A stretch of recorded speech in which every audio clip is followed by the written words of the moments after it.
Strikes happening today, not just in France either, are they? No, taxi drivers, in fact, across Europe are protesting about the rise of car hire services like Uber. Some 30,000 drivers in France, Britain, Germany, Italy and Spain are striking over what they see as an attack on their industry.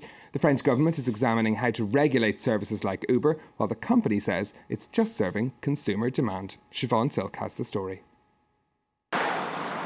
This was the scene last February when angry Paris taxi drivers blocked the roads. The traffic jams will be repeated today, and not just in Paris. Drivers in several European cities, including London and Madrid, are joining the strike. It's a pan-European protest against the Uber private car hire app, which allows any driver to turn their car into a minicab, no taxi licence required. Was selling bread on a table in front of a baker shop without paying taxes or welfare charges. Unfair competition, that's what it is. Competition, yes, but not unfair, says Uber. The name of the game is to get people from point A to point B. Yes, it's competition for taxis, but only in the same way as the city bike or car hire schemes or the bus. It's another element of the transport ecosystem. In France, private hire vehicles aren't allowed to pick up passengers who hail them on the street, so Uber was originally forced to build in a 15-minute delay, but that was struck down in court. That was a win for the company, but with the service operating in a grey area, Uber is facing legal challenges in several cities. Courts in Brussels and Berlin have already ruled against it, while London's transport agency has asked a court to rule on the service's legality there.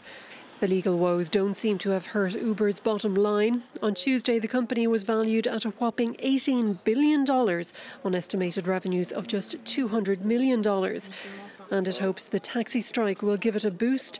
The Paris service is jumping on the protest to win new customers.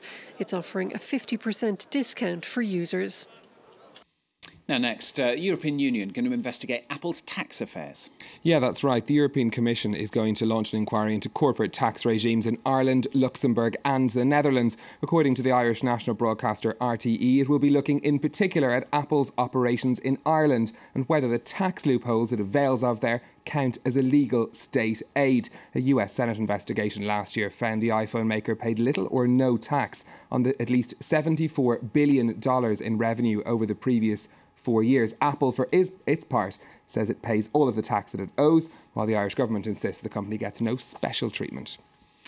Now then, crystal ball time. That's what a crystal ball looks like, if you didn't know. The World Bank has been looking into it. Predictions for the global economy, they're not very good, are they? Now, this is twice a year the World Bank gives its assessment of the global economy, and things are certainly looking less rosy now than they did back in January. The World Bank has revised down its growth forecast for the whole world to 2.8%. But more crucially, it's also reduced expectations for developing countries to below 5%. That'll be the third year in a row they expect developing countries to grow less than 5%.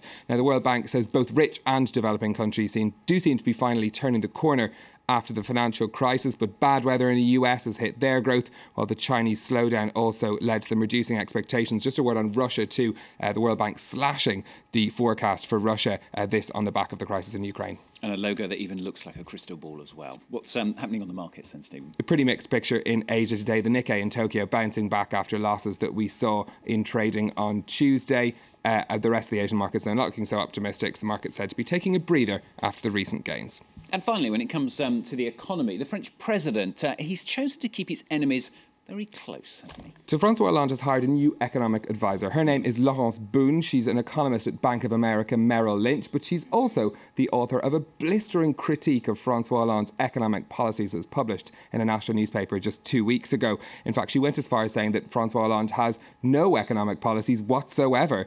She called for action on reforms, saying France continues, if it doesn't take action, will continue to face high unemployment and a brain drain of the best and the brightest. Obviously, she inspired François Hollande. She's joining the Élysée Palace in July. OK, we shall see what influence she has, Stephen, with business on France 24. We're going to stay with those strikes that Stephen was talking about, in fact, because they're all over the French newspapers, inevitably, aren't they, Flo? That's right. Aujourd'hui en France puts itself in the shoes of commuters today. They're